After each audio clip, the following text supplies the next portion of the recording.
Yeah, I just didn't even... how my brain's not working today. So this will be a great episode.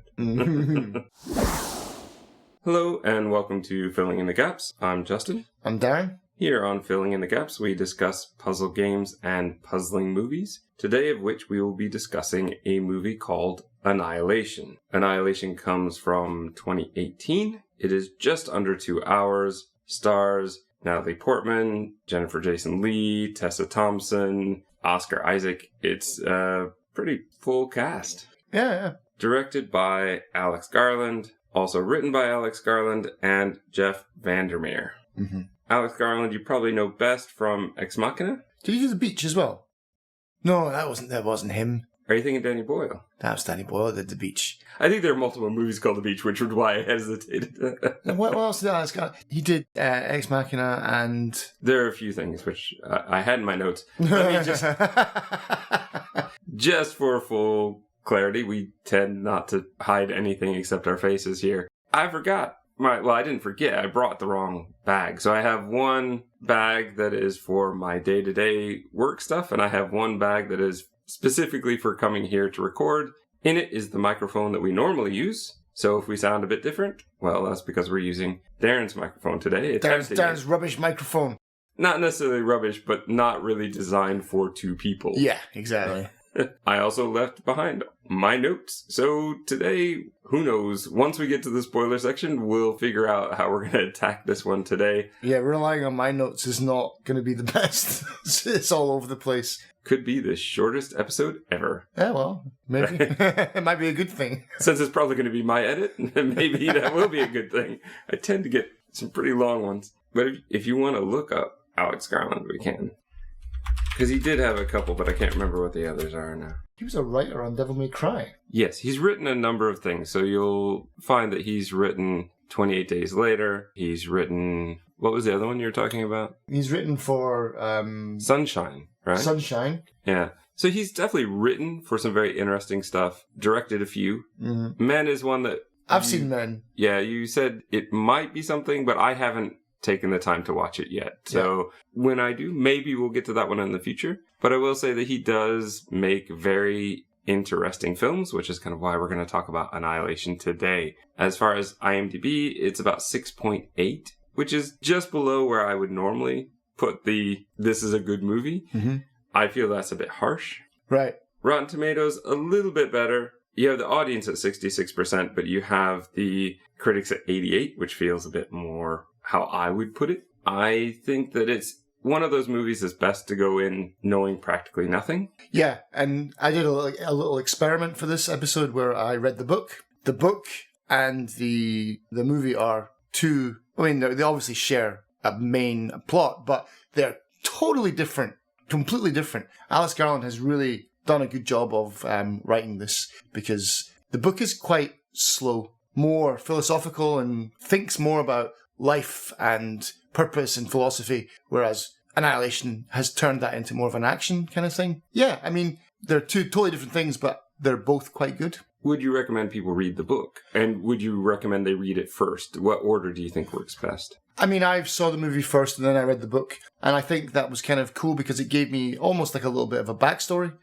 There are 3 books. It's part of a trilogy. I think we were talking about this before, and you said that parts 2 and 3 of the book trilogy hadn't even come out before the movie did. I believe so, yeah. Right. So he just went with what he had. But no, I mean, if you're interested in that world like I was, I'm really interested in this kind of weird, bizarre world. And so I wanted to learn more about it. And the book does have a few more answers, but not many. You'd have to read all of them. Have you read all of them? I haven't, but I've been spoiled on the other ones because I bumped into something that I shouldn't have seen. So I kind of know why this whole place has started, and it's a little bit of a disappointment. Okay. Yeah, that often happens for me. But the world and the way it's set up is more interesting than the actual answers. Yeah, exactly. So it's like he wrote Annihilation, and everybody's like, wow, this is great, so much mystery. And he's like, okay, I'll explain the mystery. And it's like, oh, did you have to go and do that? Maybe if we get to the end, I can tell you what it is, but that would be spoilers for the book then, I guess, for some people. But I guess we can let you know at the end of the episode. Maybe I'll a book spoiler. A book spoiler. Section. Yeah. Right. As for me, I think it's just very interesting, very visually beautiful. There's really only one sort of effect that didn't work for me. We'll get into that in the spoiler section. It introduces one of the scariest things I've seen, creepiest things. I know exactly what you're talking about. Everybody will. And unfortunately, it's sort of right at the front of a lot of trailers, which is why it's best not to see it. Yeah, I rarely watch trailers nowadays for that because they stuff the whole film into it. And then you get to the film and you're like, I've seen all the best bits. I don't know if it was a real trailer or if it was one of those sort of on IMDb trailers or those things. But when I was on the page, there it sort of was that screen capture. And they do that all the time on IMDb. Yeah. They did it for Hereditary. I'm not going to say because it might ruin it for someone else, but there's a picture of a really key moment from the film. And I spent the whole film waiting for it to happen. And then it's like, oh, there it is. I mean, you know it's coming for the whole film. It's really annoying. Yeah, I rail against that. It bothers me so much. I definitely recommend this. I saw it originally in the theater. You've only seen it on the computer, right? I've only seen it on the screen, yeah, small screen, yeah. That would have been really cool to see on the big screen, I think. It is. This is one of those where I would say it was worth seeing because when you're in complete darkness, a lot of their play with colors and the sort of creepiness, the deadness of sound that you would get in a theater just really added to my enjoyment of it. Mm-hmm. I've enjoyed watching it at home, but it was definitely a much better experience in the theater. But I can't recommend that unless they happen to just put it out again at some point. I recommend it. You recommend it. Yep. Really go into this. Don't listen to us if you care about spoilers at all because we're going to jump into it. It's worth checking out. If you like sci-fi, if you like horror, if you like weird worlds with sort of a mystery going to it, it's worth it. Yep. For those of you that don't care about spoilers or have already seen it, well, here it is, your spoiler warning. All right, so we're in. Mm-hmm.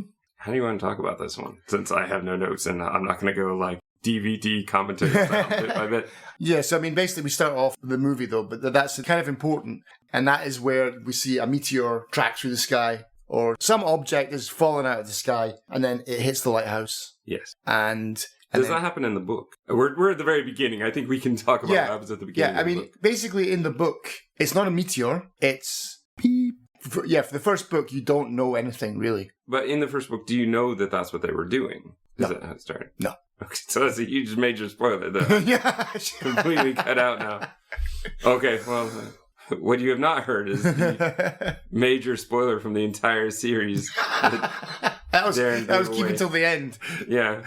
Okay, we can bring it up again at the end so I don't have to, like, move that section. Yeah, exactly. But so it hits the lighthouse. Boom, we get an idea that something extraterrestrial has landed on Earth. I think it's around this point that we have the framing device of Natalie Portman's character being interviewed by, I think his name is Lomax. He's Benedict the guy from Marvel, isn't he? He's like in Doctor Strange. I recognize him from that. Yeah, he's been in a lot of things. You would recognize, once you look at his list, you go, oh, he's been in so many things. Yeah. Same with the other girl. What's her name? Tessa Thompson. Mm-hmm. I know her from something, but I can't place her. Was she not in Avengers as well? Like someone in the Marvel movies. Was she not in Thor? Yes. Right. She was a Valkyrie or something like that. Yes. Right. And she's been in a ton of other stuff as well. She's all over the place. She's been in the Creed movies, Westworld. Oh, she was in Westworld. Yes. That's where I've seen her. I think the film version of Dear White People. She's been in so many things. Yes. As well as Jennifer Jason Leigh, who's been in stuff that we would have grown up with. Yeah. Fast Times at Ridgemont High, all the way through. Like, we've talked about Existence, which was another. Yeah, she's in that. Yeah, that's right. She's been in a ton of things. So that's what I mean. It's people you would recognize. We don't know her from anything. Completely brand new fledgling actress. Good job on her first movie. Yeah, she didn't win an Oscar. No. Ton of people that we definitely recognize. This framing device, though, it's very interesting because we know that it has already happened. And this is the odd case where the movie tells us a lot that's already happened, and yet I still found it interesting. Yeah.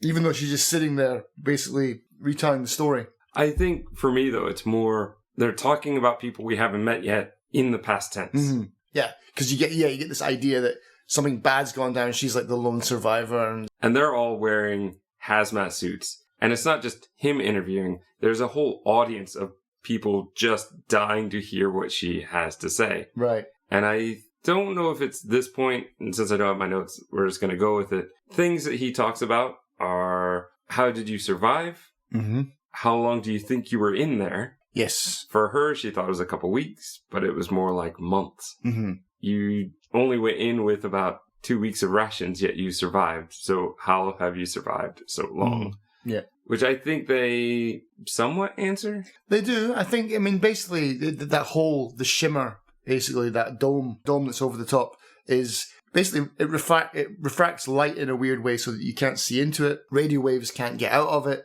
And so it obviously bends time and stuff. There's some real time and light bending going on inside that thing. And the way it looks is beautiful. Yeah. So much about the special effects and the aesthetic of what they've done with the shimmering is just absolutely beautiful. Yeah, it's great. I love the way that it moves. It's sort of like oil on water, especially the way that the colors play around. I think that is fantastic. You also get, once we sort of have the first conversation with him, we jump back to her in her day-to-day life, and she's teaching at a university, I believe. Yeah, I think she's a biology professor or something like that. Talking about cells, and the demonstration she's giving, I believe, is cancer in a woman in her 30s, which made me wonder, is she supposed to have cancer? I never picked up on that, actually, no. I don't think so, because it doesn't really come into play. But the first time I saw it, I thought, oh, she's showing the students her cells. Ah, okay. But I think she's just setting up like how cells evolve and... Yes, and it also establishes that she has a good sense of what cancer might look like, because that comes into play later. Yeah. We're in the spoiler section now. Oh, man. Not having the character notes. Because I watched this 2 weeks ago. It's the names I don't have. I can look it up real quick. Ventress, I think it is. I just wrote down Ghost Bird, because that's how she's referred to in the book. You might want to keep this in. She's a very different character in the book. She's very closed off from everybody. She doesn't talk to people. She's very antisocial. She's only interested in her work. She doesn't like her husband that much even. And he's basically like, do you even love me? And she's like, yeah. And yeah, I think he just gets annoyed with her, just volunteers to go into the shimmer. Wait. Are you talking about... The book? No. Are you talking about Portman's character? Or are you talking about... Yeah, Natalie Portman's character. Oh, no, I was talking about Jennifer Jason Leigh, but yeah, I got confused. Like, that's a lot more about her husband. We don't have anything about her husband here. I don't think she even has a husband in this film, doesn't she? She's got cancer. She's the one that's got that's cancer. What I'm saying. Yeah. That's why it's important that... Later, yeah. We know she knows about cancer, so that later when it's hinted that she spotted, she could tell, it's because she has that background. Yeah. Do you want a bit of paper as well to write it down, or are you just going to use your phone? I'll just use my phone. There's only about 5 names. Yeah, it's not. No. Okay, because I don't want to refer to her as Ghost Bird. They use it so much in the book as well. It's just like Ghost Bird. That's it. It was easier than for me to remember that way. Well, let's get that out of the way. Portman's character is called Lena. Okay. Which again, just Lena. No second name, it seems. Yeah. Her husband is called Kane. Kane, that's right. And I was never quite sure. I'm assuming that's his first name. I don't know. I wouldn't have thought so, because that's kind of like the army thing, isn't it? It's like, because when they post their names on the thing, it's like... But Kane. she calls him that too. Maybe. Which could be. It is possible. But I do think it's interesting that so often they're just called by first name. Yeah. I'll keep switching back to the book in a bit, because I wanted to come in and try and compare them without giving spoilers as much as possible. But yeah, in the book, they're not even given names. They're just the biologist, the psychologist. It's like a board game. Well, not Clue, but it's like, you know what I mean? It's like they're just given their roles. They're not supposed to get attached to each other, kind of thing.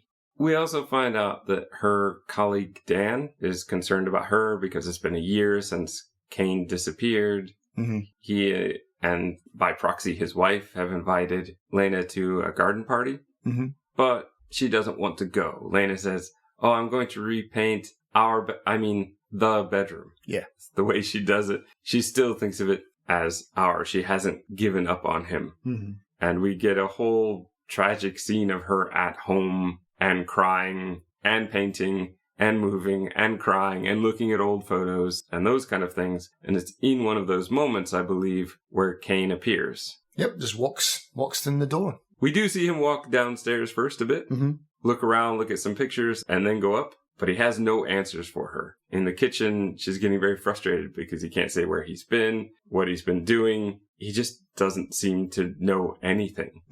Then at one point, he takes a drink of water. It's been sitting in front of him this whole long scene, and blood is in the water as he puts it down. Huge medical emergency. They are in an ambulance. He's in very rough shape. And then the black cars all pull up. The official... The Men in Black. Yeah, those kind of cars stop the ambulance, pull him out. And I think this is a hard black cut scene where she's going to wake up and we don't know anything. She doesn't know anything. She's in what looks like a glass prison cell. And that's where it really begins. She's in what I think they refer to as Area X. Yep, that's in the book as well, yeah, Area X. The Southern Reach, they call it, yeah. We're going to find out a lot about what's going on. She's given some privileged information. I don't know what they would do with her at this point if she wasn't going to go in. Yeah, it's like, can't let you go now. Yeah.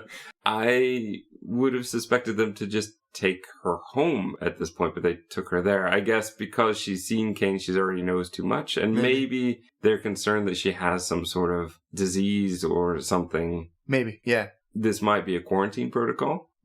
I believe Kane is the first one to have made it out, and he's the only one from his party, but in total, no one's ever come out of here. Which I think though the psychologist lady, she does say there was one person that came back right at the beginning, but we don't get any more information about that in the film. I thought that was Kane. Oh, no. Oh, okay. Well, I could be wrong, but I thought she was talking about Kane, that there was only one person who ever came out, and that's him. Okay. I question a lot here at this point.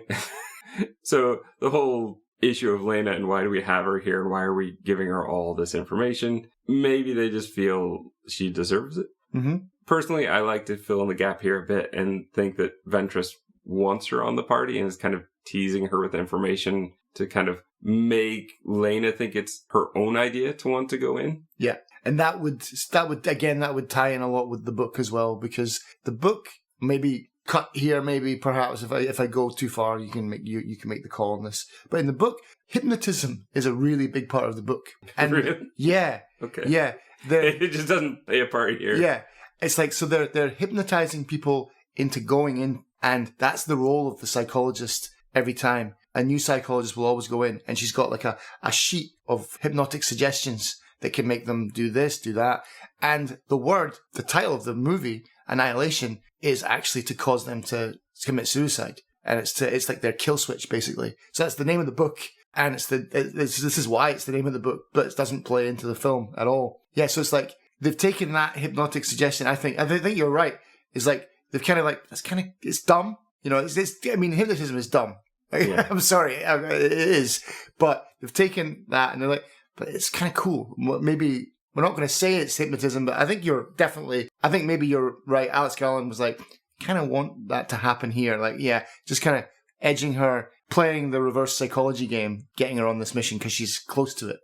I question that nobody's ever come out of the shimmering before, though. It makes no sense to me. They never tied anything to people and let them go in for 5 minutes and come out. They only put people in for like week-long missions. And expected them to come back. But I think in this, they said they sent in animals, they sent in drones, and they didn't come back either. You know, it's like everything gets messed up. Like that whole shimmer doesn't just refract light and time. It refracts your mind. Yes, but again, if you attach somebody to something physical on this just like a rope and then just pull them out. That's what I mean. You think the US military could come up with that great idea? Yeah.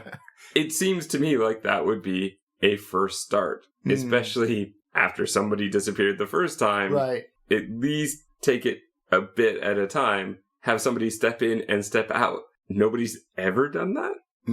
That seems so odd to me. Yeah, I agree. Yeah, it's dumb. Maybe it's being nitpicky, but once I get past that, I'm usually pretty good with most of the rest of the movie. Yeah. But that part always makes me just question everything about their methods. I mean, the people go kind of insane inside the shimmer. So it's like you could come up with the idea that all that time that they lose when they first go in, they don't even know. They could have undone their own ropes or whatever. But you'd think, tie a rope around a pig's neck then and just slap its butt and make it run in and then just haul it back out a few minutes later and see what's happened to it. Yeah. Yeah, it's... Maybe it's implied that happened. Right. But they didn't say it. And they didn't show it. Yeah, yeah.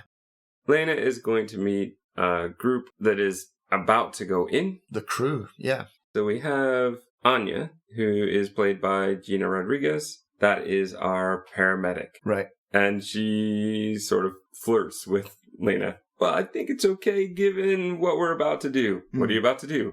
We're about to walk in there and probably never come back. Yeah. We have Tessa Thompson playing Josie. Josie is the botanist, correct? Yep. And then Ventress. There's another one, isn't there? Yeah, there's the big muscle woman, the army woman. Anya's a paramedic. She's not a... Oh, is she? Oh, well then... The only soldier that goes in is her. Lena. Yeah. Oh, Which I appreciate that they gave her that background. So it makes sense why she's so incredibly comfortable with the gun right away, because she has that background. Yeah, she's got like 6 years in the military, something like that, yeah. Yeah, which explains a lot. There's sort of gaps there that are easily filled by saying she and Kane probably met in the military. Right, and yeah. She moved on and he stayed in the military. And it's also some of the things that he says to her in the flashbacks. You need to understand how this works. You should understand how this works. You did this too. I thought she was the paramedic. Because there's definitely that other one. She's like, yeah, she picks up the big M16 later on. She's like, damn, they left all this gear behind. She knows how to work a gun. She's definitely military. No. I'm pretty sure that the only military one... I mean, you saw it. You remember that part. Of course I remember that part. But I'm saying, I'm pretty sure the only actual military... Well, let's look it up. Let's look it up. Geomorphologist. Okay. Yes. I wonder why that was hard for me to remember. So, dealing with change, morphology, right? Yeah. And everything in there is mutated, so the perfect person to have. Mm-hmm. But, yeah, I'm pretty sure that Anya is a paramedic. Yeah, she's a paramedic, that's right. Well, she knows her way around an M16. Or whatever the hell. I don't even know what that gun is. It's a big gun. And she's like whipping it out and loading it and cocking it. And yeah, okay. Fair enough. Let's get into the shimmering. There's a lot of other stuff that sort of leads up to this. Like I said, there's the framing device where occasionally we get Lomax questioning Lena in what I guess would be the present, and then everything else becomes the past. Right. But from a storytelling standpoint, I like to think of the majority of the movie as present, so that's sort of the future. And then the flashbacks are of Kane and Lena. Those are true past. Right, yeah. So in the main story, we're going to head into the shimmering. At first, it's just a mystery. They wake up, rations are gone, meaning that they've probably eaten it. They know that, as you've said before, they lose their memory. They've lost time. Yeah. They have to really start rationing out how much they can have to survive, and they're going to keep going. They're going to see odd little things like the hut. Let's go to sort of the boathouse hut, where there is the set of flowers, which I think Lena points out, or maybe one of the others, that they're a variety of flowers, but they're all coming from the same root, which shouldn't happen. Yeah. Yeah, it's like all different species coming out of the same stem kind of thing, yeah. And it's very good what they've done, where they've taken our real world and just sort of added little bits to it. And it's things like that. You also have just hints, right? It gets worse, as even the characters say, as they get closer to the lighthouse. Yeah. So we're only going to get little bits of things that seem a bit odd, like their first nemesis here. Yeah. Was it Tessa Thompson just standing in a doorway and then suddenly she's just like, whoop. Yeah. They save her, and I don't know if this is alligator or crocodile. I'm going with crocodile or crocagator. Who knows? It's probably mutated anyway, so it doesn't matter. It is very pale. It's very big. Yeah, I think that to me is the least surprising part. I think the paleness, the way that it has streaks of red on it that are unlike any crocodilian I've seen, the way that once it opens its mouth, it has... It's like the Sarlacc pit in there. it's concentric circles of teeth, which they do not have. And that's one of the things that's just so great is they've set up very clearly, these are all professionals in their field, and they all have a reason for knowing what they know. We don't have anybody having to look it up on a Google search in this one. Right, yeah. And it just feels natural. Yeah, and we trust them. Yeah, we believe them kind of thing, yeah. They've given everybody their background very quickly and in a way that feels natural to make this work. They don't have them go in and then say, oh, by the way, I'm a biologist. That's how I know all of these things. Right. Everything has been They set it up right at the table when they were at the mess hall kind of thing up in the facility, yeah. It's one of the things that I'm pretty sure in the Red Letter Media review, they were talking about this one saying, here's your movie for women in STEM. Yeah. It's set up. It's natural. They feel like they belong, and their expertise has a real purpose here. Kind of the argument against people pushing for the female Ghostbuster film from 2016, saying, oh, but it's a STEM film. Like, there's no real science in that one. Yeah. Whereas here you have characters that are actually are scientists, and it is much more fitting. Why are we not promoting this one more? I like this film a lot, just to jump on that as well. I mean, I like this film a lot because it reminded me of female characters who are not just praised for being a female character in a film. This, like Alien, or it's just natural. I mean, anyone could have played it, but they chose 4 women, and they give a reason for that in the film. Whereas, like, we've just sent in a bunch of guys with guns, and it hasn't worked out. Now we're trying something different, and they do that in the book. They change tack all the time. They mix up the groups, and they've got to try different things. For the next part, this is where I kind of desperately need my notes because I don't know. Again, I'm not going beat for beat here. My next big thing is they take the boat, basically, which I would not do. Like, Jesus. Well, kind of beats walking, I guess. And it is a swamp. I don't. You got to get across it somehow. Yeah, I wouldn't want to wade through it. I mean, I would rather walk around it, but after seeing that gigantic crocodile, but they take the boat, and then we get a little bit more backstory from the other woman. Cass, is it? She's kind of at her wit's end. She knows she's on a suicide mission. Basically, I think what she says to Lena is, we're all damaged goods here. Yeah, everybody's lost somebody or is lost in some way. Yeah. Because didn't she lose a daughter, I believe? Yeah, that's right. Yeah, her daughter died. That's right. Which is a good time. We've had super action. Let's cool it down a little bit, get some character development. The next thing I'm thinking of is the sort of Fort Amaya. Yeah. They go in there. This is where Anya picks up the big gun. Yes. They definitely left ammo here. Yeah. They decide to set up base camp, I think, in the mess hall. That's where they go first. Yeah, because Fort Amaya this isn't me getting confused with the book. Fort Amaya, this was one of the original base stations, because the Shimmer is actually expanding outwards, and that's one of the things they say about this in the movie at the beginning is, I think they give it a time frame, like in a few weeks or a few months, we will be inside this. So this is the old facility from before, yeah. On it, there is a rotation schedule. Yeah. Kane's name is on there. Mm-hmm. Which, again, I think would lead towards your theory that it's his last name. Because as a military thing, they wouldn't likely... And she's military, so that's maybe why she calls him by his surname, because that's how they address each other, isn't it? Yeah, I could see that. I just don't know why in the credits she wouldn't be Lena Kane, then. Ah, right, okay, yeah. I think that's the part that confuses me. Maybe she didn't change her name. Maybe she didn't change her name. And maybe she only has... No, she's got a last name. It's probably in there, and I've just forgotten it. I'm assuming in her office or something we've seen it. They also find an SD card.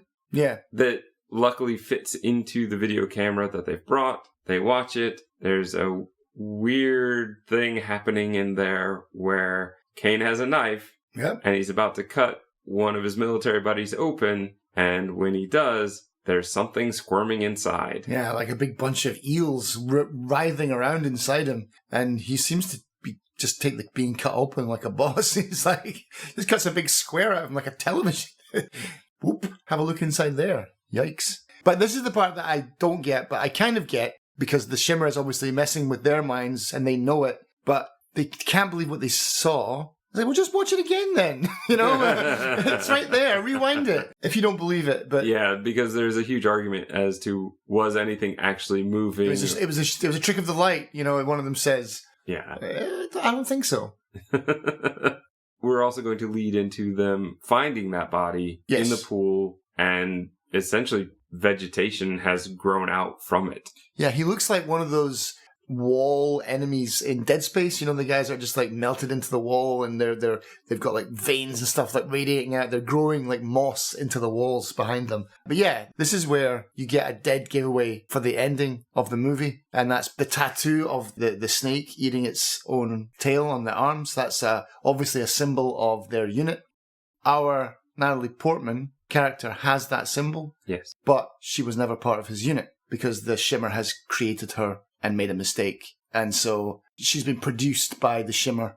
I don't think she's not our original character. The one that we see in the flash forward, I guess, she's a copy of our original character. Yeah, though, I'm pretty sure the tattoo happens even now. Yeah, was that's what I mean. No, I don't. So you think she was replaced twice? No, I don't think she's got one at this point. Does she? I think she does. Listeners, let us know in the comments, but I'm pretty sure that there's a point where she has her sleeve rolled up and walking with a gun, and I saw that and thought that was very odd. Ah. So it is possible she was replaced already. Maybe. But that doesn't make sense now. I didn't notice that. If that's... Yeah, because you'd think though that the crew would say, hey, you said you didn't know this guy. You got the same tattoo. You're in the same unit. I thought the Shimmer had made a mistake and copied her wrong. He got it kind of crossed. All right, so we don't have any way to do it. I'm not going to stop and watch the movie now. No, I think you might be right though, because yeah. Well, then just delete what I said, because that doesn't make any sense.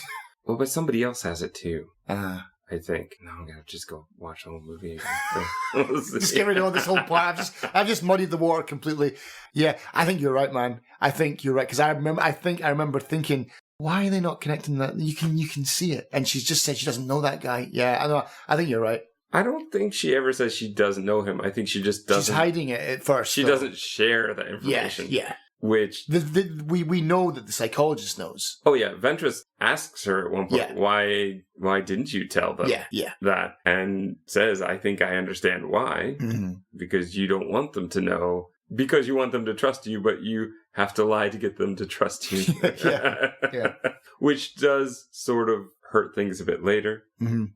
I think they end up scrapping the idea of staying in the mess at this point, and they go up to one of those sort of guard posts. Mm-hmm. Except for Ventress, I think she goes down to a ground level guard post to keep watch. It's her turn, right? They're going to they take watch shifts. Yeah.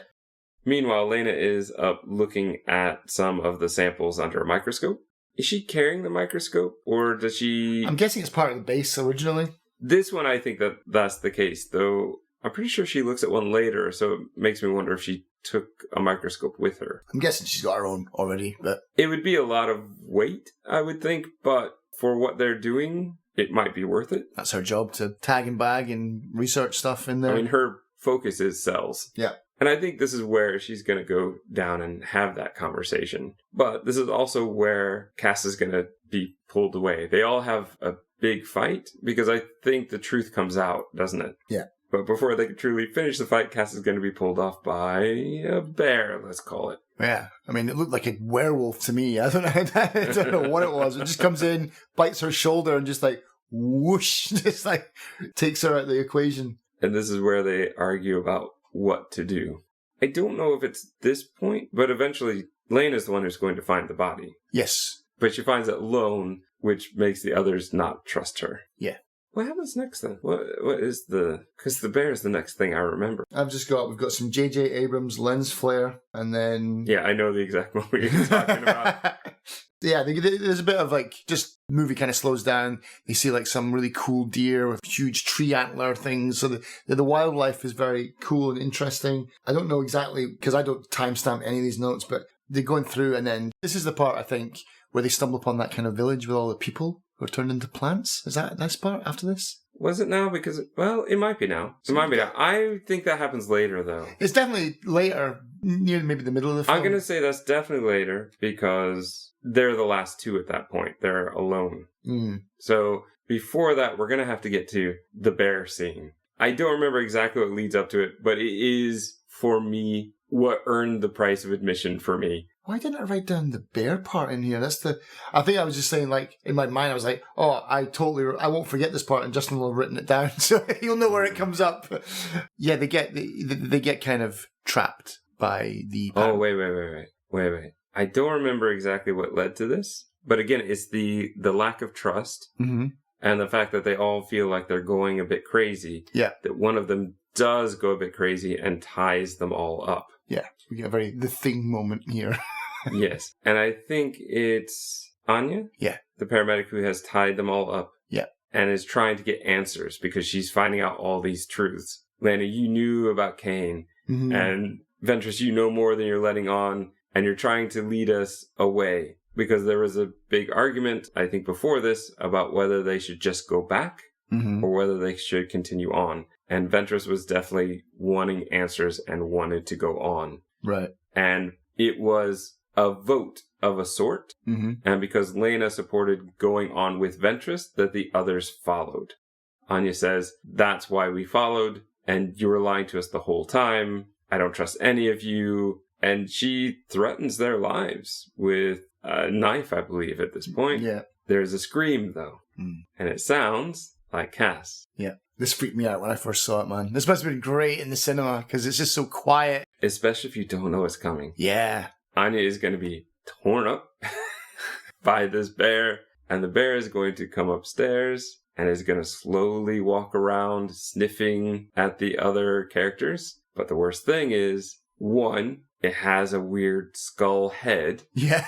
Which looks amazing and is incredibly creepy. Yep. This is something that is acting very natural, but everything about it is very unnatural. Yeah. It's like nature made a mistake.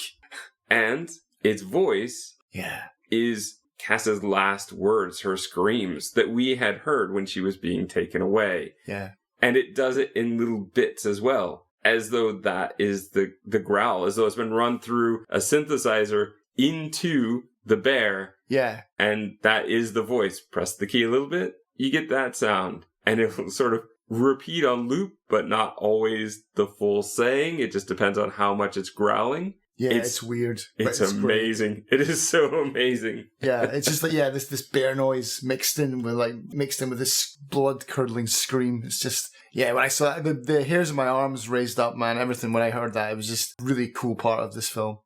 After that, Ventress is going to walk off on her own, I think in the night while they're sleeping, which leaves Lena and Josie alone. Josie is, in a way, meditating and saying, isn't nature nice? It's nice here. I'm not sure I want to go. Things like that. This is, for me, the special effect that didn't work very well because her arm is starting to turn into a plant. Right. But just the way it looks doesn't look good to me. Right. It didn't look good in the cinema and it doesn't look good on the small screen either. It looks too bright. Something about it just looks like they've... rushed it. I don't know if they've rushed it or if it just doesn't quite work for me. It's a good concept, though. Yeah. She is slowly... turning into a tree. I would say slowly, but by the time we see her from one shot to the next shot, her arm is getting much more pronounced in its, vegetative state. Yeah. And then you get to Lena walking around the corner, and there's a bunch of those people that have just become plants. And we don't know for sure, but you can kind of infer that Josie has become one of them. Yeah. And we don't know who these people are. If they're part of the last expeditions, or if these were people that lived here. I think it's people that live here. I think it's because there's kids as well, aren't there? There's a playground. Yeah. This whole area looks like it was a small town. It was lived in. So that would be my guess. But at the same time, you don't know for sure that they were people or if they were plants that had become shaped like people. Yeah. But that leaves Lena on her own. And she wants to get to the center of the mystery. She wants to know what happened to Cain. Get to the lighthouse. So get to the lighthouse. We see a beach shot, which looks pretty normal until the camera pans, and then you see the trees are just made of crystal. Yeah, it's really cool. That looks cool like shot. crystal. I like this. Yeah, it's like Alice in Wonderland. Here's where everything is more intense about the light, I suppose. Yeah, and so that's why things are just transparent, translucent around here. She's gonna go inside the lighthouse, and on the way in, we get a shot of skeletons on the ground. They seem to be organized in some way, but they're not buried. So I wasn't quite sure what to make of this, why this is the way it is. I think it's just because seems to be a recurring theme that happens. Like, people get to the lighthouse and then they're copied, and yeah, but it seems like an organized stack, or not a stack, but a row of bodies, and they're not even laid in a normal fashion. I think the skull is propped up in a way. Right. It just seems very odd. It looks ritualistic in some way. Yeah. But that doesn't seem to tie into anything else. So I didn't quite understand what was going on with the skeletons here. Cool shot, but I don't get it. But we definitely know what's going on with the skeleton that's propped up against the wall holding a grenade.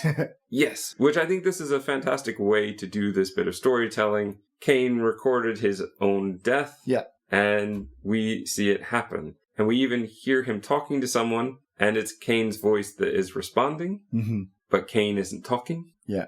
And then at the end of the video, we see another Kane walk out in front of the camera. The Kane, I guess, original, was talking about being very unsure about what is reality, and if he's ever been real, everything has just made his mind sort of melt. He doesn't get it, and he's ready to just end it. Yeah. I think he says something along the lines of, take care of my wife for me, and then you may want to close your eyes. These flashbangs are pretty bright. And yeah, he sits in the pose that his skeleton is found in. Yeah. And that's where you have that very cool, I'm assuming a physical special effect of the burn marks around the body, that sort of halo on the wall. Looks great. Phosphorus grenades, man. In the lighthouse, there's also this pit with roots or branches coming out of it. Down in the hole, Lena will find Dr. Ventress. Ventress doesn't seem to have a face at first. Yeah. And then she turns and she does. Do you think she's been copied at this point? Yeah, I think so. I think she's wandered off and then she's been taken over, yeah. Like a body snatchers kind of thing. Yeah, she still seemed like herself, though. She was always very weird to begin with, though, wasn't she? Yeah, and that's one of the issues I did have with the movie, is I've seen Jennifer Jason Leigh in other movies, and she's quite good. In this one, she almost looked bored. Yeah. And I wonder, was that a conscious decision to play the part that way, as though Ventress herself is just bored with this? She's been through this so many times. She sent so many teams, and it's her job to arrange the teams. Yeah, I mean, she's been in it from the beginning, hasn't she? She's been here for the whole 12 years or however long it's been going on for. So maybe she is just dead inside from having lost so much along the way. And yeah, she's got cancer. We get that from the Lomax conversation. She was ready to give it all up because she didn't have anything left anyway. So I think what happens is the psychologist, she just dies, and then she kind of like releases her energy, radiates out from her or something like that, and then she's just gone, I guess. Why would the copy want to die? I don't understand that. I don't know either. Okay. These are the gaps you normally would have filled just with your mind. If you're not filling it, then they're not giving us much to go on here. Maybe it's because she has cancer. And so they've copied someone and they're like, oh man, you're damaged. But then Lena gets cut, doesn't she? And her single drop of blood goes into I'll call it the entity from now on, right? So it's like, goes into the entity, and then the entity's now like, oh, a fresh victim. Well, not victim. There's no one being victimized. This is just nature at work, isn't it? So it's like a new start for me, basically. A weird copy that looks great. Yeah. Mimics her movements almost as though it can predict what she's doing. Yeah, I love this part. I love that. It's really cool. You can see it learning. It's like learning how to be human, almost. It's kind of cool. There's a fight that happens in multiple parts here. Mm-hmm. For me, it goes a bit long. Right. I'll admit it. Even in the theater, I was like, okay, what's going on? And how long is this going to go on for? It's a bit much for me. But for someone like you, I could totally understand that you would love this. Everything about this is just very gaps. Is you have to fill in what's going on here. Yeah. I like that it's learning, but especially that first part just feels like it goes on a little bit long. Yeah, I think it is supposed to try and be giving you that information, that point that it's not perfect. When they start fighting at the beginning, it's not perfect, but by the end, it's almost like a mirror image of her. Where I think they went wrong was it seems to mimic her almost perfectly from the very first second. Mm-hmm. I think that it should have been a much more delayed right response in the beginning to much better show. Just to drive it home kind of thing. And to show that it was learning as opposed to me, it just felt like it already could read her mind. Right. Yeah, I can see that. And so I didn't understand why it even needed her. Mm-hmm. But I'm not sure that the creature that's been created, it's from that entity, but I don't think it is that entity. Mm-hmm. And so maybe it doesn't know anything. Maybe that's part of the way that it works. Yeah. No idea, really. No idea. But yeah, I just got it does copy her perfectly, but it managed to, even though there's no words used, nothing, for me, it definitely looked like it was learning how to become human. By the end of it, it wasn't really about the fighting or the copying. It was about how to be dramatic like her, like when she's on the floor, and it's like, you can almost, it doesn't even have a face yet, but you can see it, like, looks like it's sad and crying, you know? It's like, oh, woe is me, you know? It's like, I don't know, I really like this part.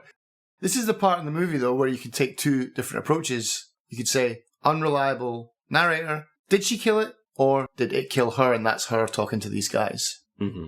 So it's like, which one is it? Yeah. It is until you get the last shot, I think. Yeah. Because then it pretty much leads to Lomax finishing his interview, Mm-hmm. and then Lana goes to see Kane. Because he's okay now. Yes. As soon as the shimmer went away. Yeah, because she burns down the whole lighthouse, basically. And that destroys the shimmer. Right. You've destroyed the core. So now it's just the two of them. They hug, and you can see that they have... eyes are shining or something like that. Yeah, there's something special about the shimmer in their eyes, yes. But no, I like that idea that when humans go inside, their minds get warped and they can't survive. And when they come out of the shimmer, they die of some horrible disease or illness almost immediately. But when you destroy the shimmer, now they're not being refracted weirdly or something like that. It's like now they can exist outside. So it's like, was that the plan all along, to like get someone inside so that they could destroy the shimmer so that they could actually survive in the outside world? Basically,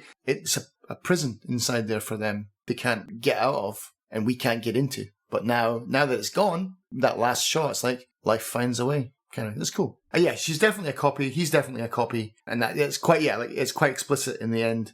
It doesn't have to be. I would say that you could possibly argue that she killed it, but having spent so much time in there, it's warped her. But I feel like the way she's given some of her answers makes it sound like she doesn't have all of the information. Yeah. Much like Kane didn't have all of the information. So I definitely think that's the stronger argument to go for, is that they are both a new sort of life form that has come here. Right. And I'm not really sure where you would go from there. No, and that's it. That's what I mean. It's like, I think what Alex Garland has done is he's taken a book that was quite vague and open to interpretation, and he's done a pretty good job of writing a tight script, and he's done a good job of taking this vague kind of book that was then explained over the series of two more books, which is basically book 2 is another expedition in, and the third book is another expedition in, and so you just see it from 3 different angles,